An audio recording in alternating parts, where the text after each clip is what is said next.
Welcome to a new episode of I Know Jax, my absolute favorite local TV show. Today I want to talk to you about something really serious, having fun. Too many people drudge their way through the day without consciously having fun. Even worse, there are people that do have fun and for whatever reason don't share it with anyone. And to quote one of the great philosophers of our day, Snoop Dogg, "It ain't no fun if the homies can't have none." Or if you're not into rap, here's a rock reference from my buddy Steven Tyler of Aerosmith. "If you have a candle, the light won't glow any dimmer if I light yours off of mine."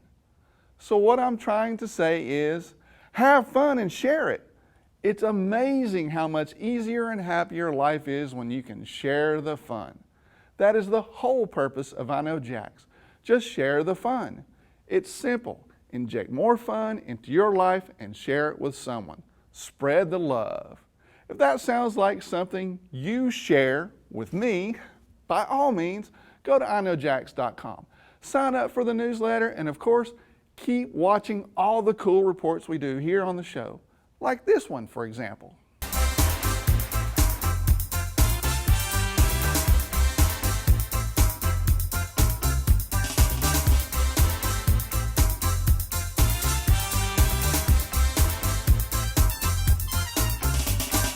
Today I'm at Old Florida Fish Camp and Seafood Shack, and I'm going to check out their dolphin tours. Let's go on an adventure. I climbed on board and Captain Drew set the course. We were looking for dolphins.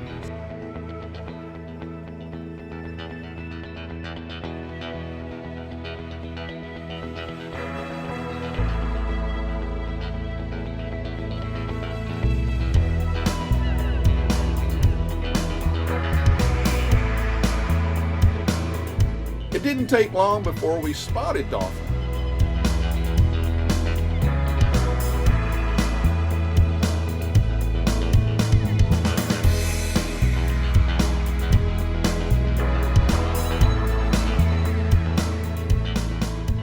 They were so close we could hear them.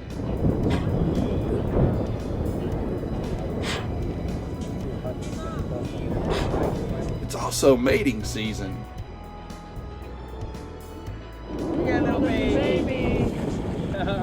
Yep, we even saw a baby dolphin. It was just a perfect day. Look at that.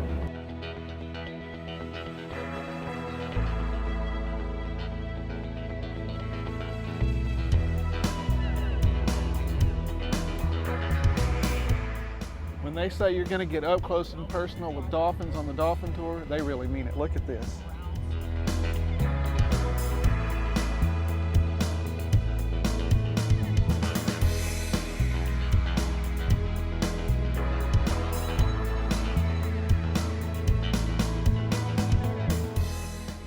Is that close enough for you?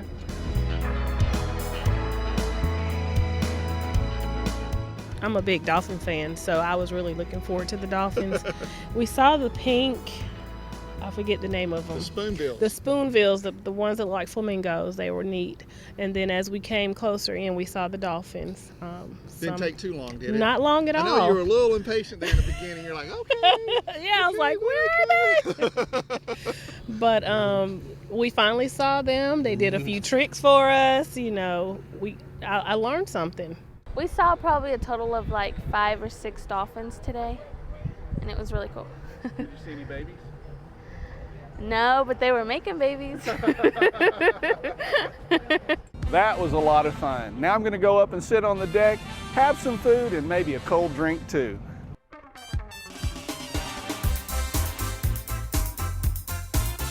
It's good. It's great. Here at the Old Florida Fish Camp and Seafood Shack, they keep things simple. The food is always fresh, and it's one of the few places right on the water. Bring your friends and family and come as you are. Flip-flops are okay.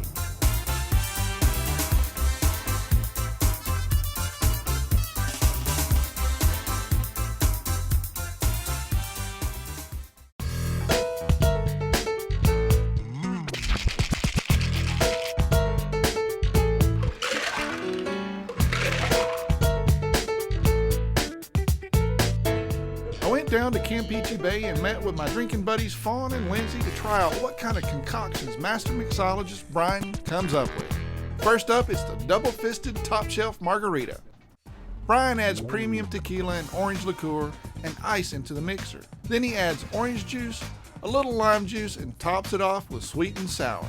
Double-fisted, so it's like double badass. With 2 hands. Double badass. We add a little salt to the rim. Nice technique there. And if you're not a big fan of sweet and sour, I got something for you. Then he adds the special cerveza. Well, Something like that. but it really cuts the tartness out of the sweet and sour. Gotcha.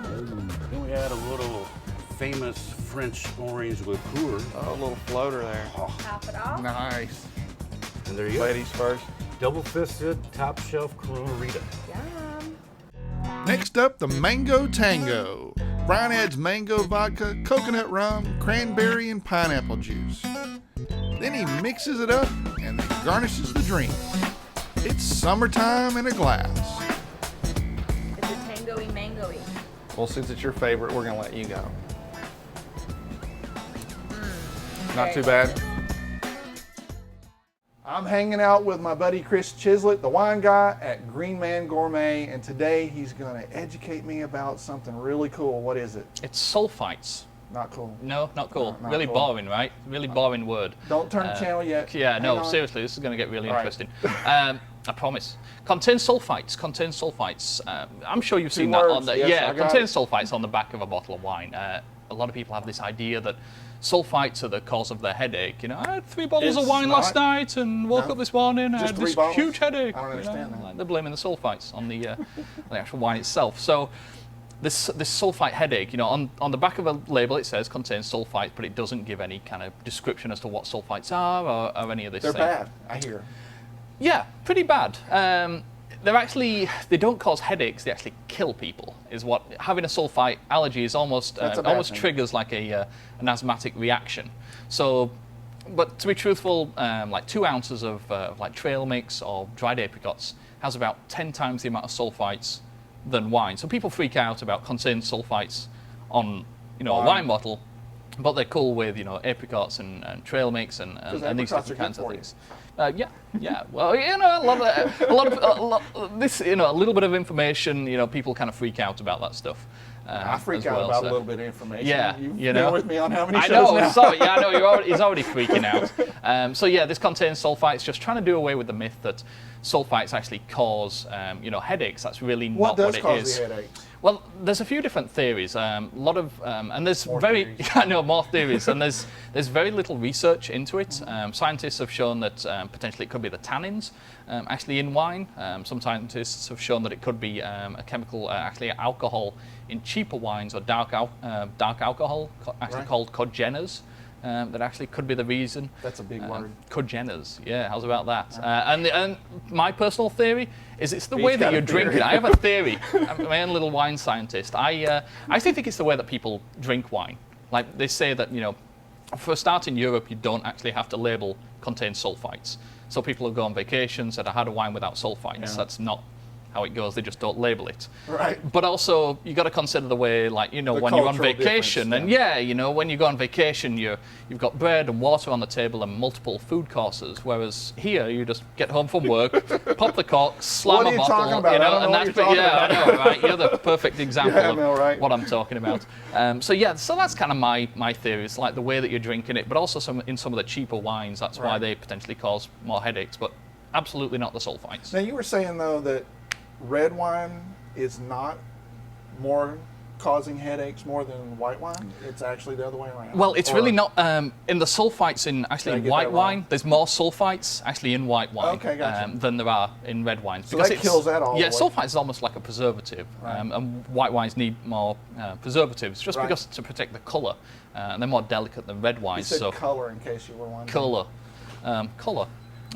There's a U in it when we spell it in I know. England, but yeah. So never get it right. I'll never will. I never will. I'm sorry. So yeah, that's the main differences. So hopefully all you guys learned something about sulfites and wine, and we'll learn more on the next Wine Guy segment. Next, Bill and I make ceviche at the fish company. Well, we start with some vegetables. In this case, we're going to use some celery. Some celery, not bad. We're going to chop it up kind of fine. Don't Okay. need a whole bunch for the portion we're doing today. Well, it is spoon size. It is spoon We're not going size. to go crazy here. We're not Right. making a salad, right? We ain't making a salad, Joe.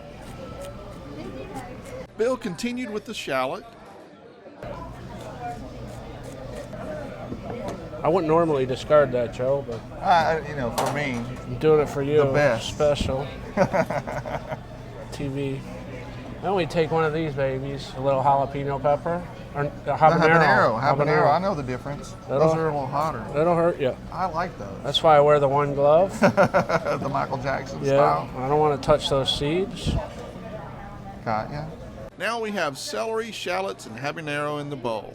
Time to add fish. Bill cuts the snapper into tiny pieces to reduce the time it takes to marinate. So fresh local ingredients, made right here. Made right here in Florida. Gotta love it. He adds a pinch of sugar to balance the heat just a little bit, and about half a teaspoon of sea salt. Then we add lime and lemon juice. I'm doing pretty much 3-to-1. Gotcha. Lemons, 2 lime juice.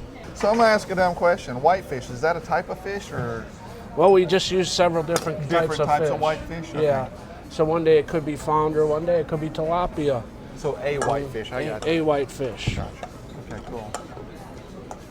So that's about the consistency we want. All right, sweet.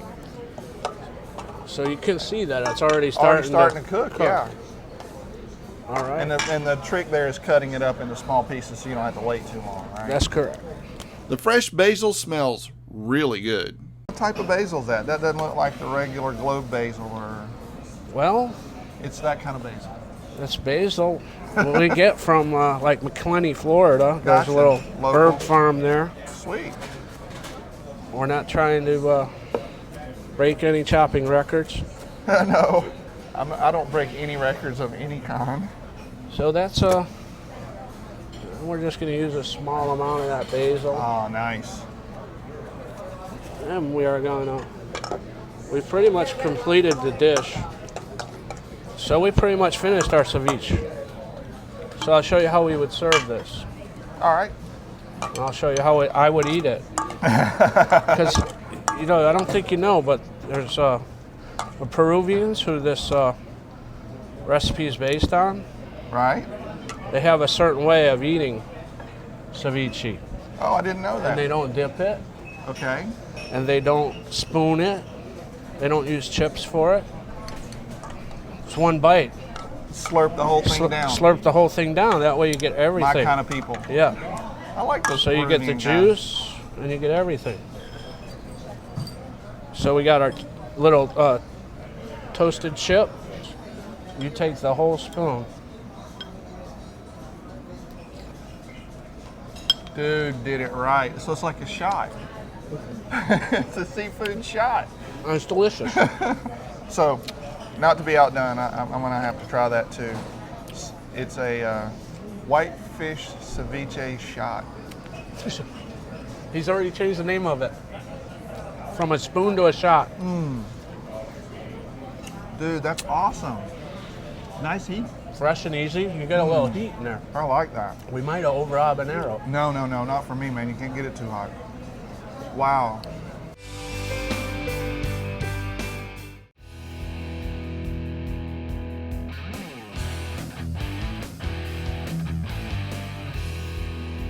Thanks for watching. Now, if you have ideas for stories that will be fun to share and you think we should do here on I Know Jax, just send me your suggestions. Just email joe@iknowjax.com or reach out to me on the I Know Jax Facebook page or via Twitter. Most of the stories we do here on the show come from suggestions from our viewers. Remember to have fun and share.